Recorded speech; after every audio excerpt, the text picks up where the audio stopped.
The Battle of Britain, Heroes, History, and Heritage. The Battle of Britain was a pivotal air campaign waged between Britain's Royal Air Force, RAF, and Nazi Germany's Luftwaffe from July to October 1940. As the first battle fought entirely in the skies, it witnessed courageous RAF pilots and their iconic Spitfire and Hurricane fighters fending off relentless Luftwaffe bombing raids over southern England and the English Channel. After conquering much of Europe, Adolf Hitler's sights turned to Britain, the last major obstacle to his domination. To pave the way for a seaborne invasion dubbed Operation Sea Lion, the Luftwaffe sought to destroy the RAF and break British morale through intense bombardment. With Winston Churchill's leadership steeling national resolve, the outnumbered RAF repelled the Luftwaffe's onslaught, marking Britain's finest hour and an important turning point in World War II. Background: Developing air strategies. In the aftermath of World War I, military strategists envisioned air warfare as a means to overcome the stalemate of trench warfare. The belief that the bomber will always get through pervaded military thinking, leading to the formation of the Royal Air Force, RAF, in 1918. Its first Chief of the Air Staff, Hugh Trenchard, advocated for a deterrent bomber force capable of retaliation.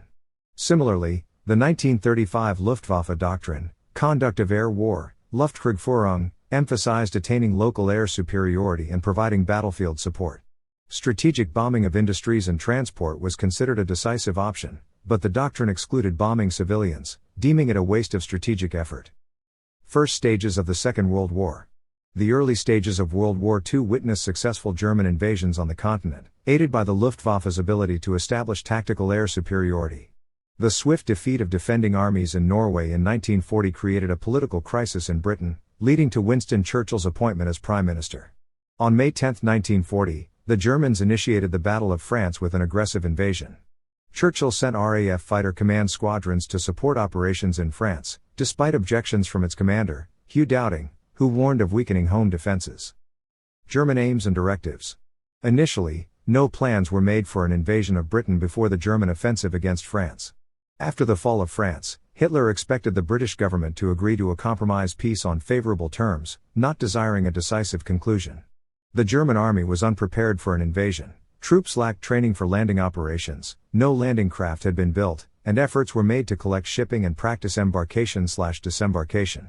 German generals were apprehensive about the risks of crossing the sea, and admirals feared the Royal Navy's intervention.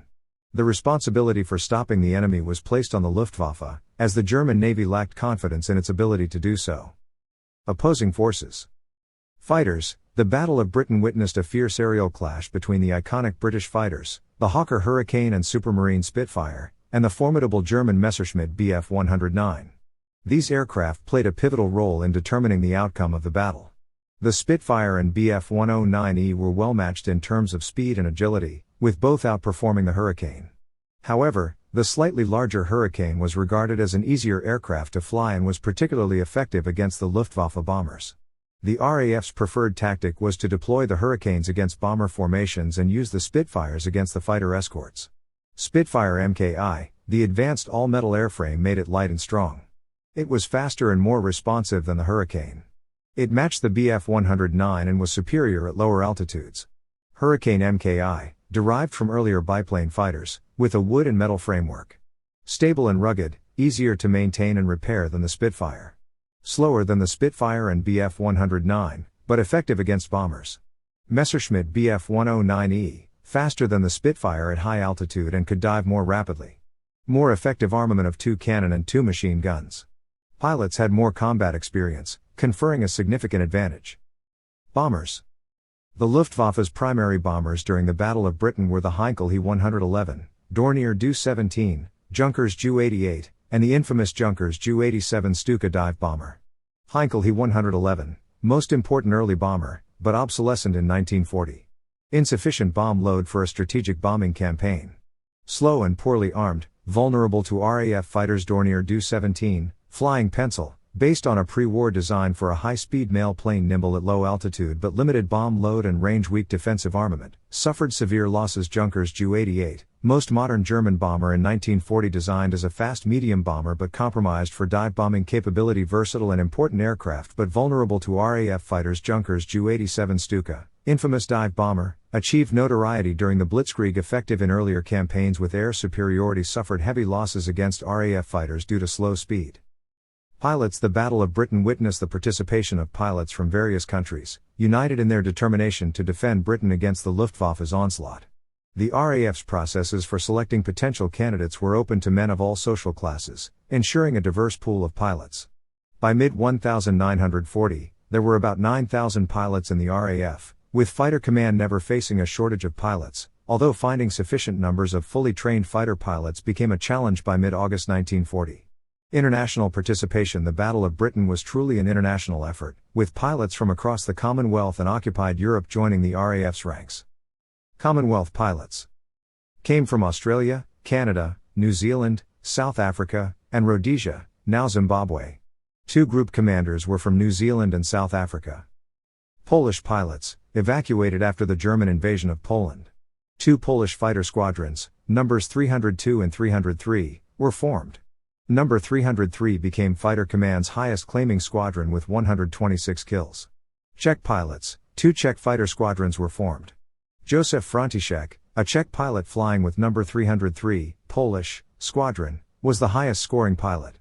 Other nationalities, pilots from Belgium, France, Czechoslovakia, and even neutral countries like the United States and Ireland. The Battle of Britain was a true testament to the international cooperation and bravery of pilots from around the world, united in their defense of Britain against the Luftwaffe's onslaught. Luftwaffe strategy. The Luftwaffe was organized into self-contained air fleets, or Luftflotten, comprising fighter, bomber, and other supporting elements. 3 air fleets, Luftflotte 2, 3, and 5, were deployed to face RAF Fighter Command from across the English Channel and the North Sea. Luftflotte 2, commanded by Field Marshal Albert Kesselring, undertook the main weight of operations against the southeast of England. Luftflotte 3, under Field Marshal Hugo Sperle's leadership, concentrated on targets in the western half of England. General Hans Stumpf's Luftflotte 5 was tasked with diversionary attacks against northern Britain. The Luftwaffe's fearsome reputation was enhanced by the swift victories in Poland, the Netherlands, Belgium, and France. However, it faced several challenges in the Battle of Britain. Designed for close support, the Luftwaffe was primarily designed as a close support weapon for ground troops, not as an instrument for a strategic bombing campaign against a determined opposing fighter force. Lack of heavy bombers. Its lack of heavy bombers made it difficult to inflict strategically significant damage on British targets. Fighter control. The Luftwaffe's fighter force had no effective method of plotting the positions of Fighter Command aircraft and lacked any means of ground-to-air control. Aircraft and tactics. The Luftwaffe's aircraft and tactics were tailored for the Battle of Britain. Fighters, the Messerschmitt Bf-109E and Bf-110C fought against the RAF's Hurricane Mki and Spitfire Mki. The Bf-109E was faster and more agile, while the Bf-110 was intended as a long-range escort fighter but lacked maneuverability.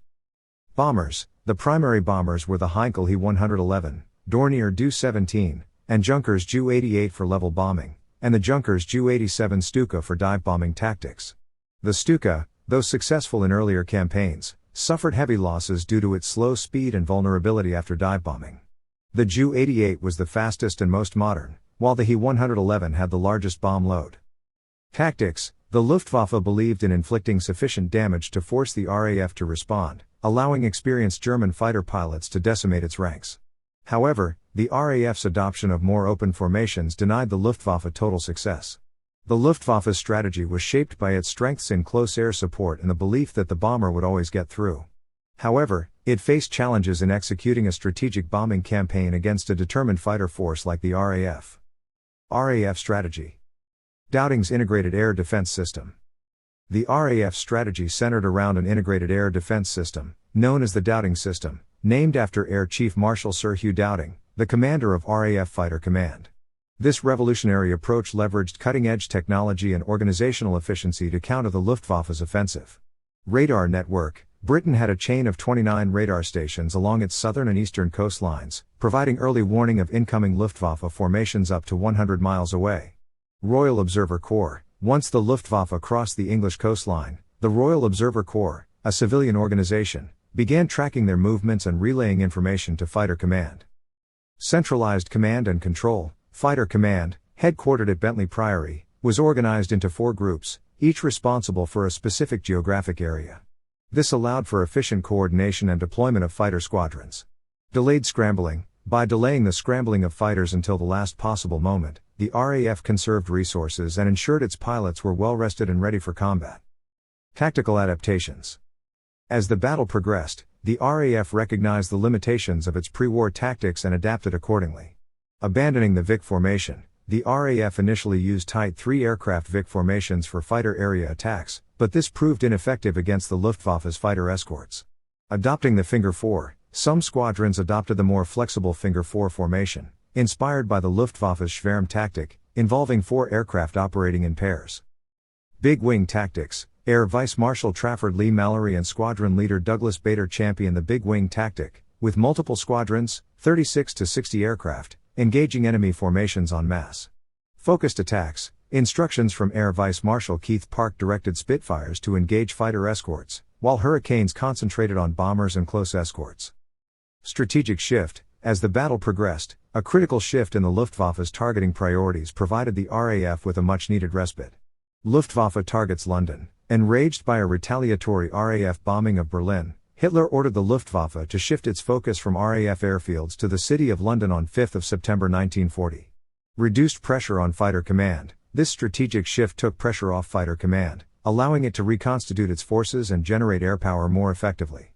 Air parity maintained. The RAF's resilience and adaptability prevented the Luftwaffe from achieving complete air superiority, ultimately leading to Hitler's indefinite postponement of the planned invasion, Operation Sea Lion. The RAF's integrated air defense system, tactical adaptations, and the Luftwaffe's strategic shift all played crucial roles in the outcome of the Battle of Britain, showcasing the RAF's ability to respond effectively to a new form of warfare. Phases of the battle. Phase 1, Attacks on Channel Shipping, 10 July, August 12, 1940. The Battle of Britain commenced with the Luftwaffe targeting British shipping convoys in the English Channel and Channel ports. These initial attacks aimed to disrupt Britain's maritime supply lines and coastal defenses. Widespread night raids were conducted along the coast, targeting radar stations and ports. The Luftwaffe sought to weaken Britain's ability to defend its shipping lanes and coastal areas. Phase 2, Attacks on Airfields and Radar Stations, 13, August 18, 1940. In this phase, the Luftwaffe shifted its focus to destroying the aircraft and infrastructure of RAF Fighter Command, either on the ground or in the air. Airfields, particularly those of No. 11 Group in the southeast of England, faced heavy bombing raids. Radar stations along the coast were also targeted, aiming to disrupt Britain's early warning system. The raids inflicted damage on airfields and aircraft, forcing the RAF to operate from auxiliary civilian airfields. Phase 3, Continued attacks on airfields and cities, 19 August, September 6, 1940. The Luftwaffe maintained its offensive against RAF airfields and expanded its targets to include towns and cities across southern England, the Midlands, and the Northeast. The objective remained the exhaustion of Fighter Command's resources and defenses. Night raids continued, compounding the pressure on Britain's air defense system. Phase 4, The Blitz on London and Major Cities, September 7, 1940, October 31, 1940. Enraged by a retaliatory RAF bombing raid on Berlin, Hitler ordered the Luftwaffe to shift its focus from RAF targets to London and other major British cities. On 7 September 1940, the Blitz on London commenced, with the city enduring 57 consecutive nights of bombing raids. Other cities across Britain also faced intense bombardment, inflicting civilian casualties and hardship.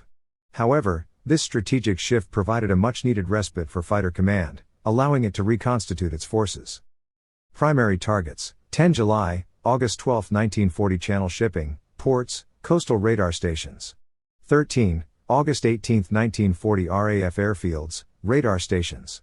19 August, September 6, 1940 airfields, towns, cities across southern England.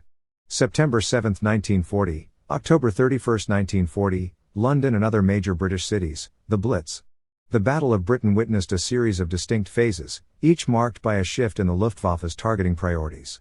Despite the intense bombardment and heavy losses on both sides, the RAF's resilience and adaptability ultimately prevented the Luftwaffe from achieving the air superiority necessary for a successful invasion of Britain. Attrition statistics. The Battle of Britain exacted a heavy toll on both sides, with significant casualties and aircraft losses.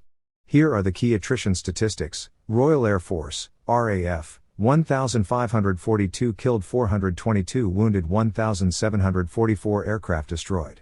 Luftwaffe, German Air Force, 2,585 killed, 735 wounded, 925 captured, 1,977 aircraft destroyed. British civilian casualties, 23,002 civilians killed, 32,138 civilians wounded. RAF losses. While the RAF lost fewer aircraft overall, the loss of experienced pilots was a significant concern. By 24 August, Dowding had lost 80% of his squadron commanders. By 6 September, Fighter Command had lost 295 Hurricanes and Spitfires, with 171 more damaged, and 103 pilots were killed or missing, with a further 128 wounded. The RAF could not sustain operations much longer as the German plan to win a battle of attrition began to succeed. However, British fighter production offset the battle losses, ensuring a steady supply of replacement aircraft. Luftwaffe losses. The Luftwaffe suffered higher overall losses, with 1,733 planes and nearly 3,000 crewmen lost during the Battle of Britain. This included 650 Bf-109s and 223 Bf-110s, representing a significant portion of their fighter force.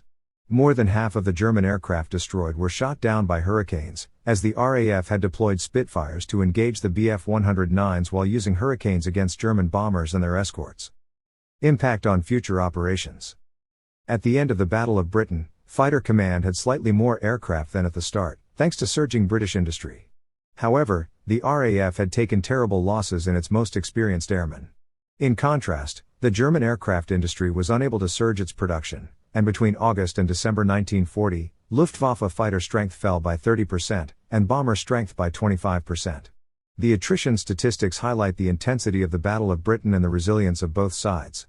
While the RAF suffered significant pilot losses, its ability to replace aircraft and the Luftwaffe's diminishing strength ultimately contributed to the outcome of the battle. Propaganda. During World War II, both Britain and its allies, as well as Germany and the Axis powers, employed propaganda as a crucial tool to influence public opinion, boost morale, and sway support from other nations. The British government recognized the immense potential of propaganda and established the Ministry of Information to spearhead its efforts. A wide range of media was utilized, including newspapers, posters, films, newsreels, and radio broadcasts. Traditional print media was complemented by emerging technologies like cinema and radio, targeting both domestic and international audiences. Themes ranged from fostering hostility towards the enemy to rallying support for allies and specific war efforts. Motivational content encouraged actions like conserving metal and growing vegetables to aid the war effort. Patriotism and a sense of unity were cultivated through various propaganda narratives. The Ministry of Information advised producers on suitable subjects and proposed topics deemed beneficial for propaganda purposes. Filmmakers received assistance in obtaining necessary facilities and resources to create propaganda films. British war films often combined gripping suspense stories with propaganda messages supporting the Allied cause. Posters conveyed simple instructions or purely motivational content, appealing to emotions and patriotism. Leaflets were dropped from aircraft over enemy-held territories, aiming to undermine support for the war. Radio broadcasts in multiple languages targeted occupied countries, proving more effective than reaching Germany itself. Edward R. Murrow's factual and calm broadcasts of the Blitz were instrumental in garnering support from the United States. Transmitters in England posed as broadcasting from Germany, interspersing factual reports with strategic lies. Britain's propaganda efforts during World War II were multifaceted, employing various media channels and narratives to influence public opinion, boost morale, and sway international support. The Ministry of Information played a pivotal role in coordinating and guiding these efforts, harnessing the power of propaganda as a crucial weapon in the war effort. Aftermath. Staggering losses. The Battle of Britain exacted a heavy toll on both sides. The Luftwaffe suffered staggering losses, with over 1,700 aircraft destroyed and 2,662 casualties, including many experienced aircrew. This setback proved to be a turning point from which the German Air Force never fully recovered. Luftwaffe's diminished strength: 650 Messerschmitt Bf-109 fighters lost, 223 Messerschmitt Bf-110 fighter bombers destroyed. Overall fighter strength fell by 30% between August and December 1940, bomber strength declined by 25% during the same period. RAF's resilience: 1,250 aircraft lost, including 1,017 fighters, 520 fatalities in Fighter Command, over 700 casualties in Bomber Command, 200 lives lost in Coastal Command operations. Despite the heavy toll, The RAF's ability to replace aircraft and maintain a steady production rate enabled it to withstand the losses and continue the fight. Strategic implications. The Battle of Britain marked the first significant setback for the German military during World War II, shattering the perception of their invincibility. This victory not only boosted morale among conquered Europeans but also preserved Britain as a vital base for future offensive operations against Germany. Springboard for Allied counteroffensive, Britain remained a base for Allied bombing campaigns. RAF and American bombers devastated German industry and infrastructure, provided a staging ground for the eventual D-Day invasion of Normandy in 1944. Hitler's shift to the Eastern Front, failure to achieve air superiority over Britain prompted Hitler's desire to move east. Even before the battle's climax, Hitler signaled his intention to attack the Soviet Union. This decision ultimately sealed the fate of the Third Reich. The Battle of Britain's aftermath had far-reaching consequences. While the RAF suffered grievous losses, its resilience and the Luftwaffe's diminished strength prevented Germany from achieving air superiority, a prerequisite for the planned invasion of Britain. This victory not only boosted Allied morale but also preserved Britain as a vital base for the eventual counteroffensive that would ultimately lead to the liberation of Western Europe. Lasting impact and remembrance. The Battle of Britain left an indelible mark on history, and its legacy continues to be celebrated and honored to this day.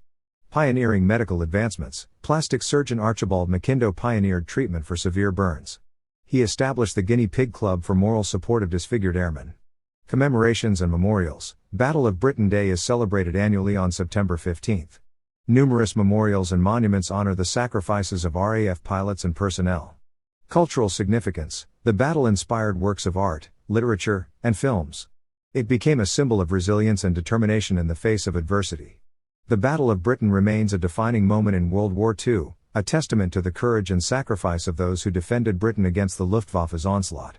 Its legacy continues to inspire and serve as a reminder of the enduring human spirit in the face of overwhelming odds.